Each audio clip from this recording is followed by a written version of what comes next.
ഔദുബില്ലാഹി മിനശ് ശൈത്താനിർ റജീം. ബിസ്മില്ലാഹിർ റഹ്മാനിർ റഹീം. പ്രിയ വിദ്യാർത്ഥികളെ, അസ്സലാമു അലൈക്കും വറഹ്മത്തുള്ളാഹി. ഇന്ന് നമ്മൾ പരിചയപ്പെടാൻ പോകുന്നത് വിശുദ്ധ ഖുർആനിലെ ഉപമകളുടെ മാസ്റ്റർ പീസ് എന്ന് വിശേഷിപ്പിക്കാവുന്ന ഒരു ആയത്താണ്. സൂറത്ത് നൂറിലെ 35-ാമത്തെ ആയത്താണത്. നമ്മളിൽ പലരും കേട്ടതും എന്നാൽ അധികം ആലോചിക്കുകയും ചെയ്യാത്ത ഒരു ആയത്ത് കൂടിയായിരിക്കും ഇത്. അല്ലാഹു സുബ്ഹാനഹു വ തആല സൂറത്ത് നൂറിലെ 35-ാമത്തെ ആയത്തിൽ ആ മാസ്റ്റർ പീസിനെ നമുക്കിങ്ങനെ പരിചയപ്പെടുത്തി തരുന്നുണ്ട്. അല്ലാഹു നൂറുസ് സമാവാതി വൽ അർദ് മതലു നൂരിഹി കമിഷ്കാത്തിൻ ഫീഹാ മിസ്ബാഹ് المصباح في زجاجة الزجاجة كأنها كوكب دري يوقد من شجرة مباركة زيتونة لا شرقية ولا غربية يكاد زيتها يضيء ولو لم تمسسه نار نور على نور يهدي الله لنوره من يشاء ويضرب الله الأمثال للناس والله بكل شيء عليم. അള്ളാഹു സുബ്ഹാനഹു വ തആല ഈ 35-ാമത്തെ ആയത്തിൽ പറയുകയാണ്, അള്ളാഹു വാനലോകങ്ങളുടെയും ഭൂമിയുടെയും പ്രകാശമാകുന്നു. പ്രപഞ്ചത്തിൽ അവൻ്റെ പ്രകാശത്തിനുള്ള ഉപമ ഇപ്രകാരമാണ്: ഒരു വിളക്കുമാടം, അതിൽ ഒരു വിളക്ക് വെച്ചിരിക്കുന്നു. വിളക്ക് ഒരു സ്ഫടികക്കൂട്ടിലാണ്. സ്ഫടികക്കൂടോ വെട്ടിത്തിളങ്ങുന്ന നക്ഷത്രം പോലെയും. പാശ്ചാത്യമോ പൗരസ്ത്യമോ അല്ലാത്ത അനുഗ്രഹീതമായ ഒലിവ് മരത്തിൽ നിന്നുള്ള എണ്ണ കൊണ്ട് ആ വിളക്ക് കത്തിക്കപ്പെടുന്നു. അതിൻ്റെ ഒലിവെണ്ണ സ്വയം പ്രകാശിക്കുമാറാകുന്നു, തീ തൊട്ടില്ലെങ്കിൽ പോലും. ഈ വിധം പ്രകാശത്തിന്മേൽ പ്രകാശം. അള്ളാഹു അവൻ ഉദ്ദേശിക്കുന്നവരെ തൻ്റെ പ്രകാശത്തിലേക്ക് നയിക്കുന്നു. അവൻ ഉദാഹരണങ്ങളിലൂടെ ജനങ്ങളെ കാര്യം മനസ്സിലാക്കി കൊടുക്കുകയും ചെയ്യുന്നു. അവൻ സകല സംഗതികളും നന്നായി അറിയുന്നവനല്ല. കുറച്ച് വലിയൊരു ആയത്താണല്ലോ ഇത്. എന്നാൽ കവികളെയും ഉപമകളെക്കുറിച്ച് ചിന്തിക്കുന്ന മനുഷ്യരെയും പണ്ഡിതന്മാരെയും ഖുർആൻ പഠിതാക്കളെയും ഏറ്റവും കൂടുതൽ ആകർഷിക്കുകയും അത്ഭുതപ്പെടുത്തുകയും ചെയ്ത ഒരായത്ത് കൂടിയാണ്. അല്ലാഹു നൂറു സമാവാതി വൽ അർദ്, അല്ലാഹു ആകാശഭൂമികളുടെ പ്രകാശമാകുന്നു. മസലു നൂരിഹി, അവൻ്റെ പ്രകാശത്തിൻ്റെ ഉപമ. നൂർ എന്ന് പറഞ്ഞാൽ പ്രകാശം. മിഷ്കാത്തിൻ, അതൊരു വിളക്കുമാടം പോലെയാണ്. മിഷ്കാത്ത് എന്ന് പറഞ്ഞാൽ വിളക്കുമാടം. ഫീഹ, അതിലുണ്ട് മിസ്ബാഹൻ, അതിലൊരു വിളക്കുണ്ട്. ആ വിളക്കുമാടത്തിൽ ഒരു വിളക്കുണ്ട്. അൽ മിസ്ബാഹു ഫി സുജാജ, ആ വിളക്കാണെങ്കിലോ അത് ഒരു സ്ഫടികക്കൂട്ടിലാണ്, ഒരു ക്രിസ്റ്റലിൻ്റെ ഉള്ളിലാണ് ആ വിളക്കുള്ളത്. അസുജാജത്തു, ആ ക്രിസ്റ്റൽ ആണെങ്കിലോ കഅന്നഹ കൗകബൻ ദുരിയൻ, ആ ക്രിസ്റ്റൽ തന്നെ ഓൾറെഡി നല്ല വെട്ടിത്തിളങ്ങുന്ന നക്ഷത്രം പോലെയുണ്ട്. യൂഖദു മിൻ ഷജറത്തിൻ, നല്ല വിളക്ക് കത്തിക്കപ്പെടുന്നത്. യൂഖദു, ഔഖദ യൂഖദു എന്നൊക്കെ പറഞ്ഞാൽ കത്തിക്കപ്പെടുക. മിൻ ഷജറത്തിൻ, ഷജറത്ത് എന്ന് പറഞ്ഞാൽ മരം അല്ലേ. മുബാറക്കത്തിൻ, അനുഗ്രഹീതമായ മരത്തിൽ നിന്നാണ് അത് കത്തിക്കപ്പെടുന്നത്. സൈത്തൂനത്തിൻ, സൈത്തൂൻ എന്ന് പറഞ്ഞാൽ ഒലിവ് മരം, അനുഗ്രഹീതമായ ഒലിവ് മരത്തിൽ നിന്നാണ് ആ വിളക്ക് കത്തിക്കപ്പെടുന്നത്. അതിൻ്റെ എണ്ണയിൽ നിന്നാണ് അത് ആ വിളക്ക് കത്തിക്കപ്പെടുന്നത്. ലാ ഷർക്കയ്യത്തിൻ, അത് കിഴക്ക് നിന്നുള്ളതല്ല. വലാ ഗർബിയത്തിൻ, അത് പടിഞ്ഞാറ് നിന്നുള്ളതുമല്ല ആ ഒലിവ് മരം എന്നുള്ളത്. യകാദു സൈത്തുഹ, അതിൻ്റെ എണ്ണയാണെങ്കിലോ യുളീഉ, അത് പ്രകാശിക്കുന്നു. യുളീഉ നമ്മൾ കുറേ ആയത്തുകളിൽ പഠിച്ചതാണ്. യുളീഉ, അത് പ്രകാശിക്കുന്നു. വലൗലം തംസസ്ഹു നാർ, മസ്സയമുസ്സു എന്നൊക്കെ പറഞ്ഞാൽ സ്പർശിക്കുക എന്നാണ് അർത്ഥം. അതിനെ തീ സ്പർശിച്ചിട്ടില്ലെങ്കിലും അത് പ്രകാശിക്കുന്നതാണ് ആ എണ്ണ. നൂറുൻ അലാ നൂർ, വെളിച്ചത്തിന്മേൽ വെളിച്ചം, പ്രകാശത്തിനുമേൽ പ്രകാശം. യഹ്ദില്ലാഹു ലിനൂരിഹി, അള്ളാഹു അവൻ്റെ പ്രകാശം കൊണ്ട് നേർമാർഗത്തിലാക്കുന്നു. മയ്യശാ, ഷാ അയഷാ പഠിച്ചതാണ്, അവൻ ഉദ്ദേശിക്കുന്നവരെ. വയളരിബുല്ലാഹുൽ അംസാല ലിന്നാസ്, ധാരാളമായി പഠിച്ചതാണ്. അള്ളാഹു ഇപ്രകാരം ഉപമകൾ വിശദീകരിച്ചു കൊടുക്കുന്നു മനുഷ്യർക്ക് വേണ്ടി. അള്ളാഹു ബികുല്ലി ഷൈഇൻ അലീം, അള്ളാഹു എല്ലാം അറിയുന്നവനാകുന്നു. ഇനി നമ്മളിത് ഈ ഉപമയൊന്ന് ആഴത്തിലൊന്ന് വിഷ്വലൈസ് ചെയ്യാൻ ശ്രമിച്ചു നോക്കാം. അള്ളാഹു സുബ്ഹാനഹു വ തആല പറയുന്ന, അള്ളാഹു ആകാശഭൂമികളുടെ പ്രകാശമാകുന്നു. എന്നിട്ടോ അവൻ്റെ പ്രകാശത്തിൻ്റെ ഉപമ എന്ന് പറഞ്ഞാൽ അള്ളാഹു ഈ ഭൂമിയിലെ സകല പ്രപഞ്ചങ്ങൾക്കും പ്രപഞ്ചത്തിലെ സകല മനുഷ്യർക്കും ജീവജാലങ്ങൾക്കും ഒക്കെയും അള്ളാഹു ആകുന്നു. അള്ളാഹുവിൻ്റെ പ്രകാശമാണുള്ളത്. അള്ളാഹുവാണ് മാർഗദർശനം നൽകുന്നത്. അള്ളാഹുവിൻ്റെ വെളിച്ചത്തിലൂടെയാണ് അവർ നടക്കുന്നത് എന്ന് പറഞ്ഞാൽ അള്ളാഹു ഒരു സൂര്യനെ പോലെയാണെന്നോ അള്ളാഹുവിൻ്റെ രൂപം പ്രകാശമാണെന്നാണോ? അല്ല. മൂസാ നബി അലൈഹി ഇസ്ലാമിയുടെ ചരിത്രം പഠിക്കുമ്പോൾ നമ്മൾ പഠിക്കേണ്ടതുണ്ടല്ലേ. തൂർ പർവ്വതത്തിൻ്റെ മുകളിൽ അദ്ദേഹം ഒരു പ്രകാശം കണ്ടു. അള്ളാഹു മൂസാ നബി അലൈഹി ഇസ്ലാമിയോട് സംസാരിക്കുന്നത്. അതും ഇത് കണക്ട് ചെയ്തിട്ട് അള്ളാഹു പ്രകാശമാണെന്ന് വിശ്വസിക്കാൻ പറ്റുമോ? ഇല്ല. മറിച്ച് ഇവിടെ പറയുന്നത് അള്ളാഹു ആകാശഭൂമികളുടെ പ്രകാശമാണ് എന്ന് പറഞ്ഞാൽ അള്ളാഹുവാണ് മനുഷ്യർക്ക് ദിശ നിർണ്ണയിക്കുന്നത്, അവനെ സന്മാർഗത്തിലാക്കുന്നത്, അവൻ്റെ ജീവിതം പ്രകാശപൂർണമാക്കുന്നത്. അവൻ്റെ പ്രകാശത്തിൻ്റെ ഉപമ അത് സാധാ പ്രകാശം പോലെ ഒരു സൂര്യനോ ചന്ദ്രനോ പോലെയല്ല, ഒരു വിളക്കുമാടത്തിലെ വിളക്ക് പോലെയാണത്. ആ വിളക്ക് ഒരു ക്രിസ്റ്റലിനുള്ളിലാണ് ആ വിളക്കുള്ളത്. ആ ക്രിസ്റ്റലാണെങ്കിലോ ഓൾറെഡി ആ ക്രിസ്റ്റലിൽ തന്നെ തിളങ്ങുന്നുണ്ട്. ഏതുപോലെ? തിളങ്ങുന്ന നക്ഷത്രം പോലെ ആ ക്രിസ്റ്റൽ തിളങ്ങുന്നുണ്ട്. അതിനുള്ളിലാണ് ആ വിളക്കുള്ളത്.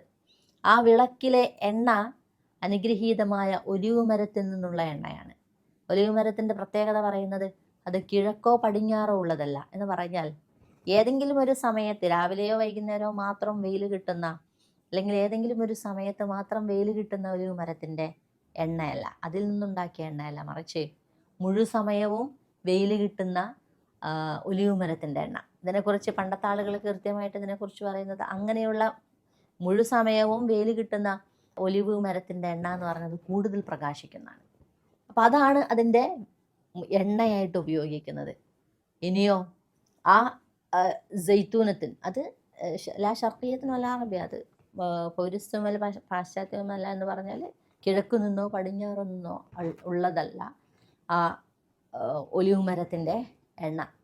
ഇങ്ങനെ കത്തുന്ന ആ വിളക്ക് അത് എന്നിട്ട് അള്ളാഹു സുബ്ഹാനഹു വ തആല പറയാണ് അതൊരിക്കലും ആ എണ്ണയും തിളങ്ങുന്നുണ്ട്. നിങ്ങൾ വിചാരിക്കേണ്ട അത് ആ മിസ്ബാഹ് മാത്രമാണ്, വിളക്കിൻ്റെ പുറത്തുള്ള ക്രിസ്റ്റൽ മാത്രമാണ് തിളങ്ങുന്നതെന്ന്. അതിൽ ഉള്ള ഉപയോഗിക്കുന്ന എണ്ണയും എന്ത് ചെയ്യുന്നുണ്ട്? തിളങ്ങുന്നുണ്ട്. ലം തംസസ്ഹു നാർ, ഒരു തീയും സ്പർശിച്ചിട്ടില്ലെങ്കിൽ തന്നെ അതെന്ത് ചെയ്യുന്നുണ്ട്? സ്വയം കത്തുന്നത് പോലെ അത്രക്കും തീക്ഷ്ണമാണ് ആ എണ്ണയുടെ തന്നെ പ്രകാശം എന്നാണ് അള്ളാഹു പറയുന്നത്. അതുകൊണ്ട് നൂറിൻ അലാ നൂർ, പ്രകാശത്തിന്മേൽ പ്രകാശമാണ് അള്ളാഹുവിൻ്റെ ഈ പ്രകാശം. ഇത് നിങ്ങളൊന്ന് കൂടുതൽ പഠിക്കണം. ഇബ്നു ഖസീറിനെ പോലെയുള്ള റഹ്മത്തുള്ളാഹി അലൈഹി, ഇബ്നു അബ്ബാസ് റളിയല്ലാഹു അൻഹുവിനെ പോലെ, ഉബയ്യ് ഇബ്നു കഅബിനെ പോലെയുള്ള റളിയല്ലാഹു അൻഹുമ അവരെ പോലെയുള്ള സഹാബികൾ ഇതിനെക്കുറിച്ച് പറയുന്നത് മാസ്റ്റർ പീസ് എന്നാണ്. എന്ന് പറഞ്ഞാൽ അള്ളാഹു സുബ്ഹാനഹു വ തആല വിളക്കിനെ കുറിച്ച് പറയുന്നത് യഥാർത്ഥത്തിൽ ഒരു സത്യവിശ്വാസിയുടെ ഹൃദയത്തിലുള്ള ഈമാനിനെ കുറിച്ചും ഖുർആനിനെ കുറിച്ചുമാണെന്ന് പറയുന്ന പണ്ഡിതരുണ്ട്. ഓൾറെഡി ഒരു മനുഷ്യൻ എന്ന് പറഞ്ഞാൽ ഓൾറെഡി അത് പ്രകാശപൂരിതമാണ്. പക്ഷേ അതിന് തീ സ്പർശിച്ചിട്ടില്ലെങ്കിലും അത് പ്രകാശിക്കുന്നതാണ്. എന്ന് പറഞ്ഞാൽ ഒരു മനുഷ്യനെ സൃഷ്ടിക്കുന്നത് തന്നെ അവൻ്റെ ഫിത്രയിൽ തന്നെ സത്യമന്വേഷിക്കാനുള്ള ഒരു ആഗ്രഹം ഓരോ മനുഷ്യനുണ്ടാകും. ഞാൻ എവിടെ നിന്ന് വന്നു, എങ്ങോട്ടേക്കാണ് എന്നെ മടക്കുക, ആരാണ് എന്നെ ഇങ്ങനെ സൃഷ്ടിച്ചത്, ആരാണ് എനിക്ക് കൈകാലുകൾ തന്നത്, ഈ പ്രകൃതിയെ സൃഷ്ടിച്ച വായു, വെള്ളം, ഇങ്ങനെ ഒരു മനുഷ്യൻ ചിന്തിക്കാനുള്ള ഒന്ന് ഓരോ മനുഷ്യൻ്റെ ഉള്ളിലുണ്ടാകും. ഇനിയോ ആ ആലോചനയെ ഖുർആൻ കൂടി ശക്തിപ്പെടുത്തിയാലോ നൂറുൻ അലാ നൂർ, മേലുള്ള വെളിച്ചമായിട്ടത് മാറും. ഖുർആൻ കൊണ്ട് ചിന്തിക്കുകയും ചെയ്താൽ കൂടുതലത് പ്രകാശിക്കും. എന്നിട്ട് ഇതിനെക്കുറിച്ച് പണ്ഡിതന്മാർ പറയുന്നത് ആ ക്രിസ്റ്റൽ അത് തന്നെ ഓൾറെഡി തിളങ്ങുന്നതാണ്. അതിൽ ചിലപ്പോൾ പൊടി പുരണ്ടിട്ടുണ്ടാകും, മാലിന്യമുണ്ടായിട്ടുണ്ടാകും.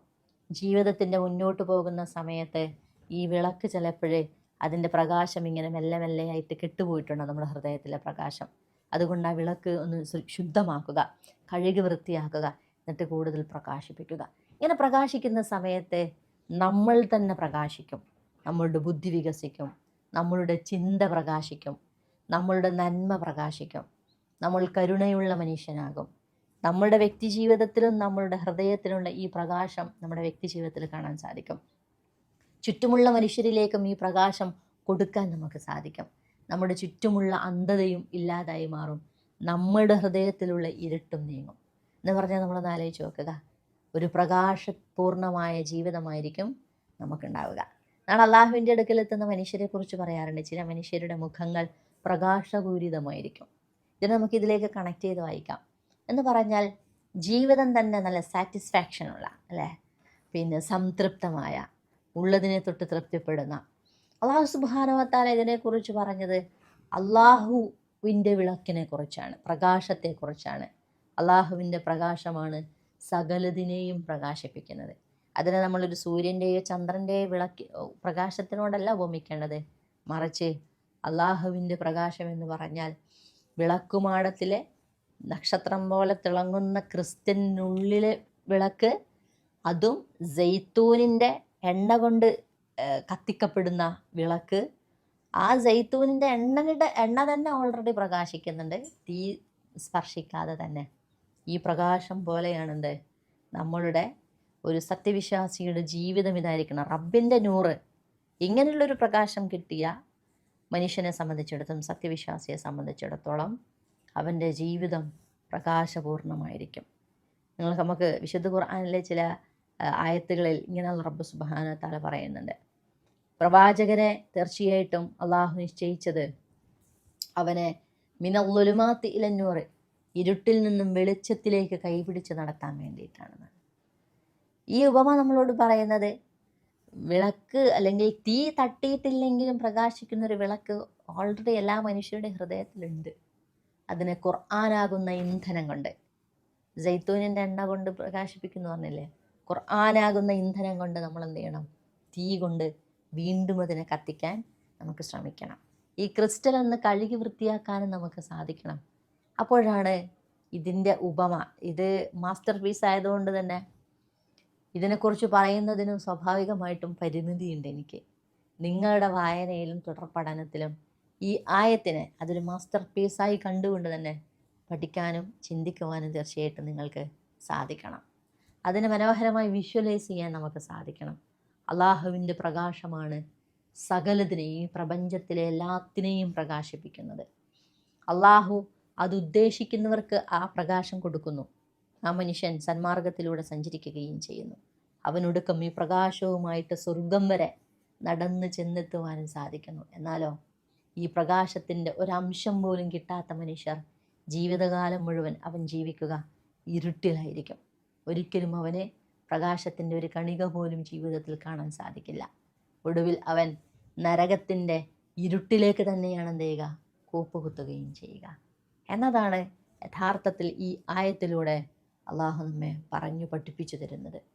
എല്ലാവരെയും അമ്പരിപ്പിച്ച, ആഴത്തിൽ ചിന്തിപ്പിക്കുന്ന, ഇപ്പോഴും ഇതിനെക്കുറിച്ച് ചിന്തിക്കുകയും പഠിക്കുകയും ചെയ്യുന്ന ധാരാളമായ പണ്ഡിതന്മാരെ നമുക്ക് കാണാൻ സാധിക്കും. ഇൻഷാ അല്ലാഹ് നിങ്ങളും ആ പണ്ഡിതരിൽ ഉൾപ്പെടണം.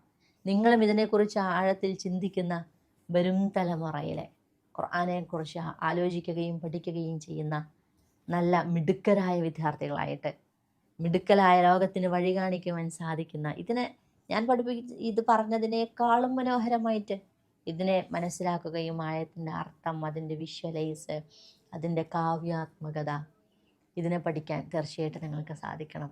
അള്ളാഹു വിശുദ്ധ ഖുർആനിനെ അതിനെ പഠിക്കുവാൻ വേണ്ടിയും നേരത്തെ സൂചിപ്പിച്ചതുപോലെ ഒരു പ്രകാശം വേണം. ആ പ്രകാശം ലഭിച്ച മനുഷ്യർക്ക് മാത്രമാണ് ഇതിനെ പഠിക്കുവാനും ഈ വെളിച്ചത്തിലൂടെ മുന്നോട്ട് പോകാനും സാധിക്കുക. അള്ളാഹുവിൻ്റെ ആ പ്രകാശം, നൂറുൻ അലാ നൂർ, പ്രകാശത്തിന്മേൽ പ്രകാശം. വൈക്കം മുഹമ്മദ് ബഷീറൊക്കെ പറഞ്ഞാൽ വെളിച്ചത്തിനെന്ത് വെളിച്ചം.